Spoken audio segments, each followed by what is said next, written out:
Hola. Buenos días. Una pregunta concreta. Usted ayer estuvo en la convocación de la secundaria del Sistema Nacional Anticorrupción. ¿Considera que fue necesario echar culpa del presidente Peña Nieto por la Casa Blanca? ¿O tiene la percepción de que fue necesario ofrecer disculpas por un acto que se apegó a la legalidad? Yo creo que cuando un actor político asume, reconoce ciertas circunstancias en el ámbito de una nueva etapa de la vida institucional del país, hay que encomiarlo, hay que reconocerlo, hay que destacarlo. Yo advierto que en la expresión del presidente de la República lo que hay es una intención de abrir una nueva etapa en la vida pública de nuestro país, una nueva etapa en la que no solamente sea prioridad el combate a la corrupción, sino en la que cada quien asuma la propia responsabilidad.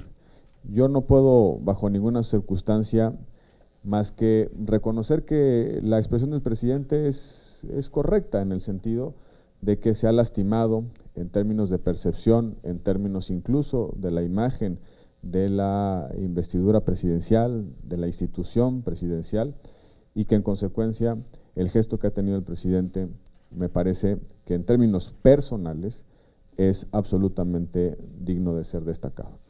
Eso no significa que los actos y su legalidad puedan ser resueltos en función de esa mea culpa. Creo que tendrá que ser analizado, definido por las propias instituciones, pero el reconocimiento personal que ha hecho el presidente de la República me parece que es digno de reconocimiento y destacarse.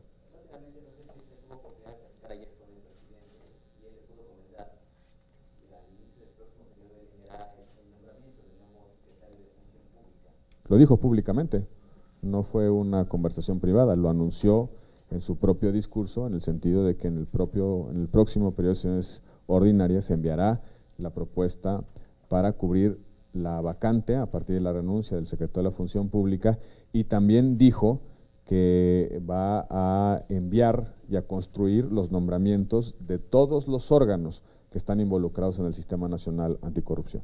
Y el Congreso de la Unión, y específicamente el Senado de la República, recibirá, procesará con toda responsabilidad y con toda oportunidad esos nombramientos, porque la urgencia de país es tener un Sistema Nacional Anticorrupción en plena vigencia y en plena operatividad. ¿Cuál debe ser el perfil?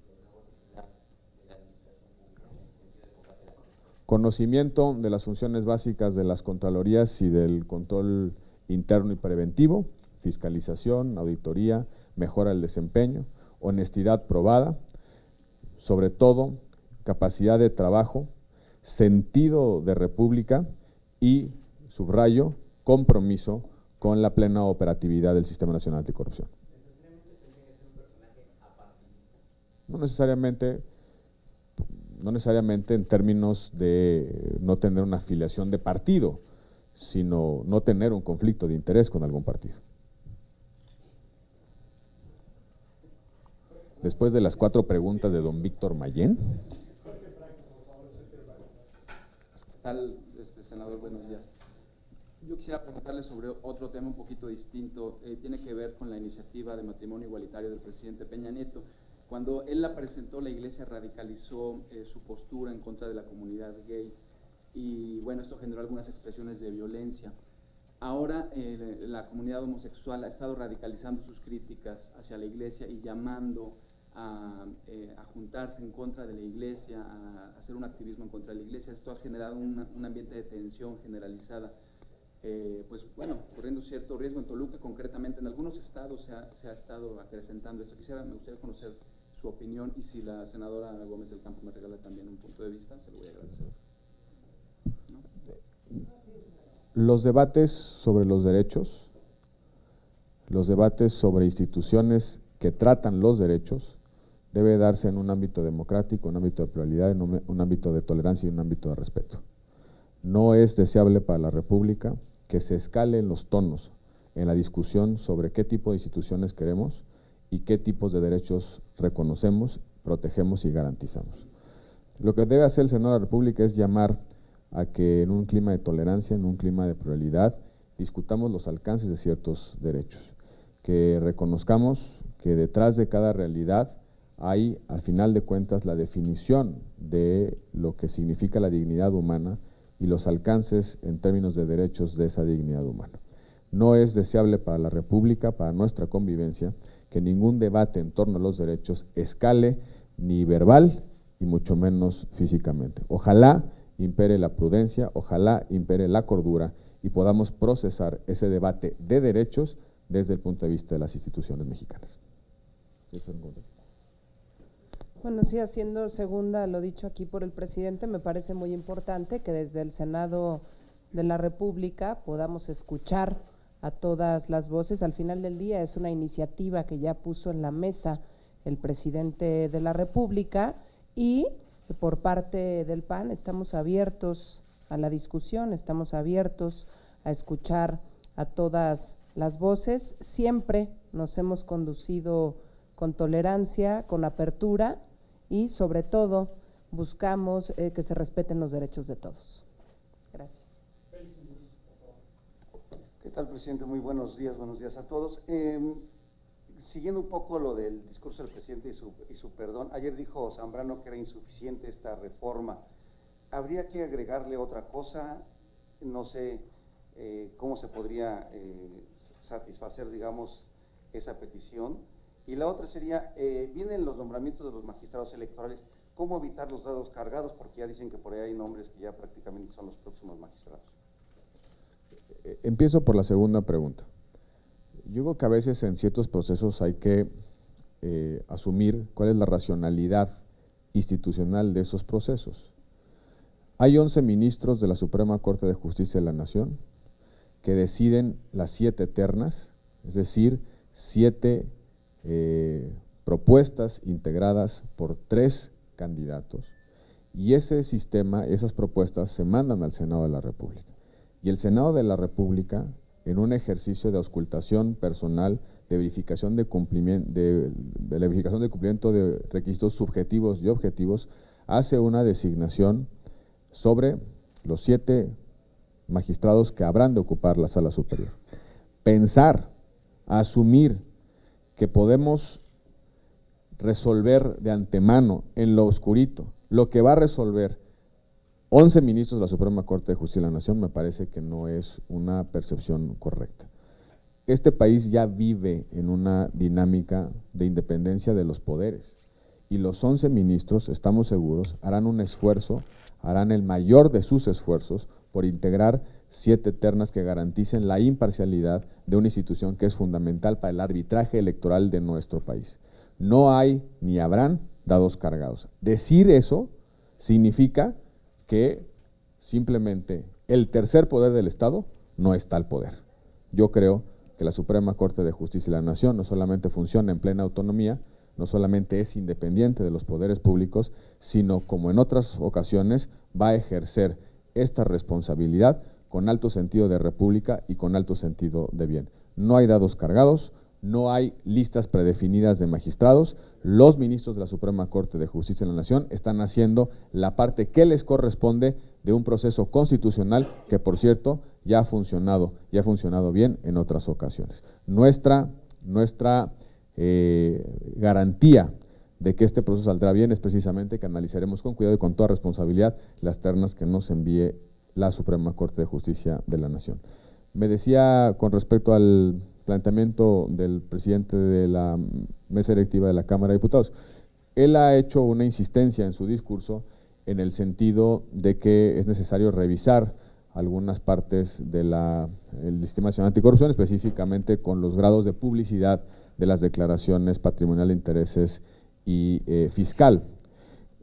Nosotros, como ustedes lo pudieron advertir, hemos dicho que el equilibrio que se ha construido y que se ha generado es un equilibrio no solamente legal, sino éticamente correcto, que permite equilibrar 2 principios que están en juego, el principio de máxima publicidad y el principio de protección de los datos personales que gravitan en torno a la defensa y al derecho que tienen los servidores públicos a la defensa de su vida privada, que tenemos que equilibrar esos dos principios.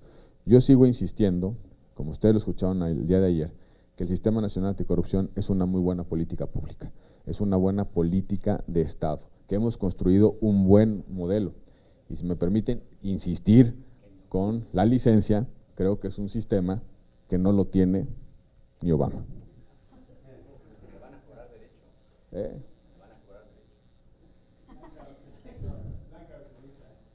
Con este sistema que no tiene ni Obama, presidente, yo quiero preguntarle, hay varios panistas quienes dicen que este Sistema Nacional Anticorrupción debe de estrenarse con Javier Duarte, el gobernador de Veracruz. ¿Ustedes secundarían esta idea, esta petición? Yo creo que una política pública que tiene destinatarios es una mala política pública. Yo creo que debe alcanzar y cubrir a todos, sin distingos de partido. Yo creo que el Sistema Nacional Anticorrupción debe, de alguna manera, cobrar vigencia en su aplicación para todos los que se encuentran en el supuesto de violar la ley, sean del partido que sean, estén en el sector público o en el sector privado.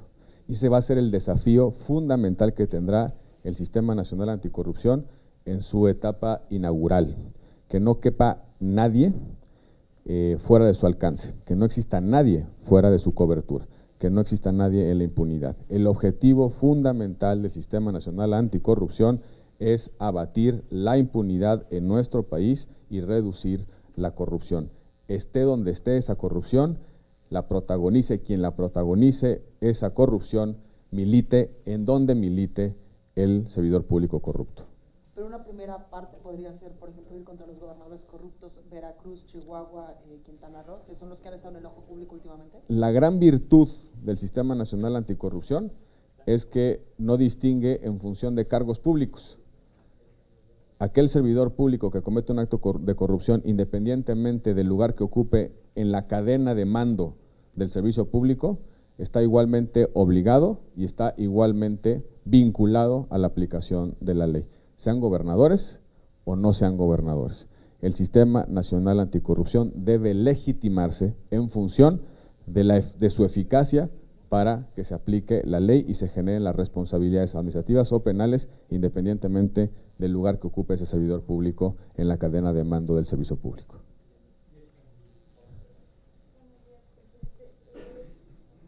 En un rato se lleva a cabo la segunda mesa de negociación con la Secretaría de Gobernación y la CENTE.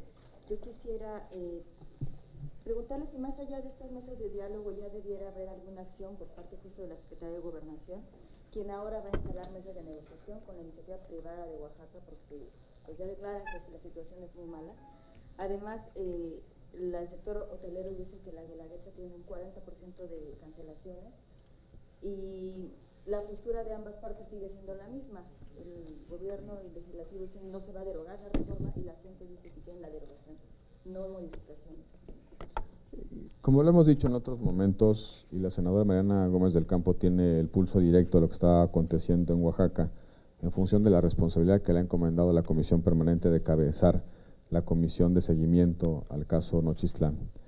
Se requiere por parte del gobierno federal una estrategia de intervención más allá de la gestión del conflicto con la CENTE, de restablecimiento de las condiciones económicas y sociales en Oaxaca. Es una entidad federativa que está siendo lastimada por una percepción, por una serie de actuaciones, de acciones atribuibles a una disidencia magisterial que, insisto, está lastimando la vida económica y social y que está afectando económicamente a la entidad federativa. Me parece que el pulso que se ha llevado la representación de la Comisión Permanente sobre lo que pasa en Oaxaca es en esa dirección, que se requiere una estrategia de intervención del gobierno federal para restablecer la convivencia y sobre todo restablecer las condiciones económicas. Es un estado con muchísimas dificultades para salir adelante y este tipo de cosas, por supuesto, que lastiman el desarrollo económico de la entidad. El gobierno federal debe restablecer esas condiciones, no solamente preocuparse por resolver el conflicto político que tenemos en la mesa, sino también crear las condiciones para superar este episodio lastimoso para la vida de la sociedad oaxaqueña. En segundo lugar, creo que lo hemos dicho en distintos momentos y en distintos tonos, la reforma educativa, la vigencia de la reforma educativa no está a discusión. No va a haber ni habrá abrogación de la reforma educativa. Por lo menos la posición de la fracción parlamentaria que representamos es esa. No habrá marcha atrás en la reforma educativa. Podemos revisar las condiciones de implementación de la reforma, la manera en la que se ha aplicado esa reforma en el ámbito administrativo. Incluso podemos revisar si existen ventanas de oportunidad para mejorar la reforma educativa y garantizar el objetivo fundamental de esa reforma, que es la calidad de la educación en nuestro país. El siglo XX mexicano fue el siglo de la cobertura, y hacer que el servicio educativo llegara hasta el último rincón de nuestro país. El siglo XXI tiene un objetivo fundamental en cuanto al servicio educativo se refiere, y es la calidad y la pertinencia.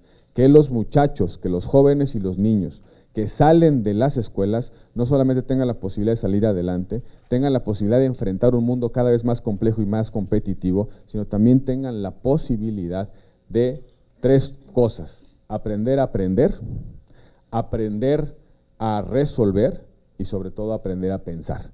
Esas son las definiciones básicas del sistema educativo. Por supuesto que no vamos a dar un paso atrás en esa reforma, porque de lo que se trata es de garantizar el futuro de las próximas generaciones de niños y jóvenes mexicanos. Abrogar esa reforma es condenar a otra generación de mexicanos a no tener la posibilidad de salir adelante. Pues rápido, senadora, preguntarle, viernes fueron a Oaxaca, nada más si nos pudiera confirmar que el desalojo se dio porque la planta de Salina Cruz estaba a su máxima capacidad, que es lo que ahora se dice, que había riesgo para la población, y la otra, que alguna persona cercana a la gente tomó la iglesia para tocar las campanas y que fue lo que alteró el orden realmente. ¿Sabe algo al respecto? Gracias.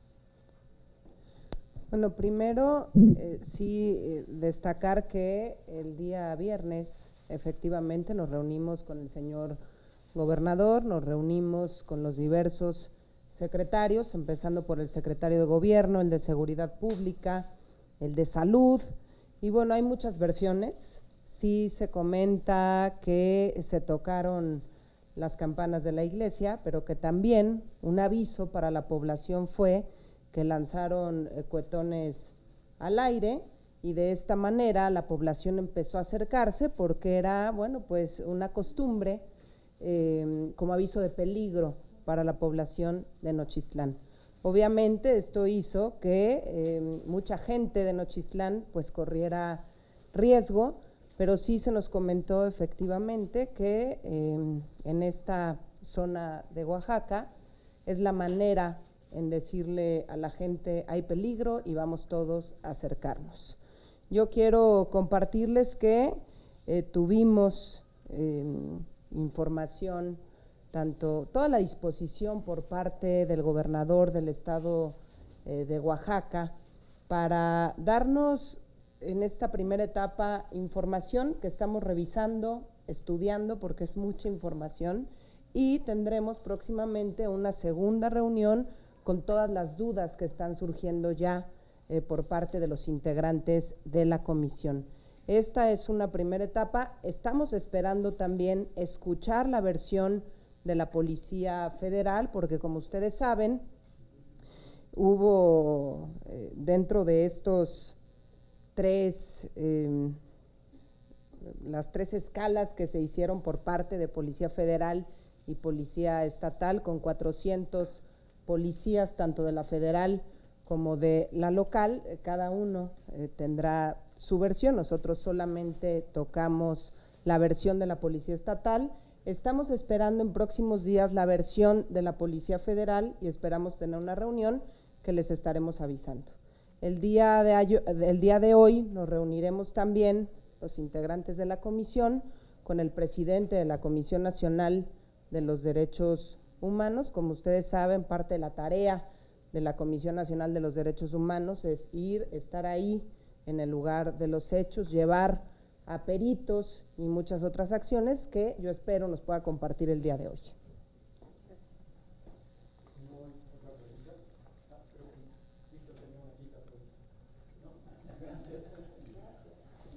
Esa quinta pregunta no la tiene ni Obama.